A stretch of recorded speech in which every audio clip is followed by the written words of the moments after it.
बिस्मिल्लाहिर्रहमानिर्रहीम। अस्सलाम वालेकुम डियर स्टूडेंट्स, कैसे हैं आप सब। आज हम अपना उर्दू ए का नेक्स्ट लेसन स्टार्ट करते हैं, यानी कि अगला काम आज का। कल हमने उर्दू के फर्स्ट लेसन यानी कि हम्द की हमने रीडिंग की थी, मायनी और मफ़हूम के साथ हमने रीडिंग की थी इसकी।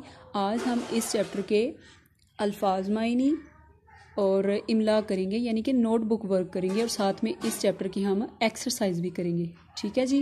लेकिन उससे पहले मैं आपको बताती चलूँ कि कुछ बच्चों को शुरू में समझ नहीं आ रही कि भाई कैसे करना है सारा काम, तो आप परेशान ना हो। आपका फर्स्ट लेक्चर था कल, 1-2 दिन में आपको खुद ही अंदाज़ा हो जाएगा कि आपने सारा काम कैसे करना है। Same to same class work की तरह ही ये काम आपने करना है अपनी कॉपीज़ पे। यानी कि जो काम आपको बुक पे करवाया जाता है, रीडिंग वगैरह, अल्फाज मायनी वगैरह जो अंडरलाइन करवाए जाते हैं, सेम टू सेम आपने वैसे ही करने हैं जैसे क्लास में करवाया जाता था। और जो काम आपको नोटबुक्स का दिया जाता है वो आपने नोटबुक्स पे वैसे ही करना है जैसे कि आपको CW करवाए जाते हैं। ठीक है जी। तो परेशानी की कोई बात नहीं बच्चे, प्यारा प्यारा ध्यान से समझ के काम करने की कोशिश करें। आहिस्ता आहिस्ता आपको सब समझ में आता जाएगा। ठीक है जी। कल नोटबुक वर्क नहीं हुआ था, कल सिर्फ रीडिंग हुई थी हमारे लेसन की। ठीक है। आज हम नोटबुक वर्क स्टार्ट करते हैं और साथ में हम एक्सरसाइज सॉल्व करते हैं।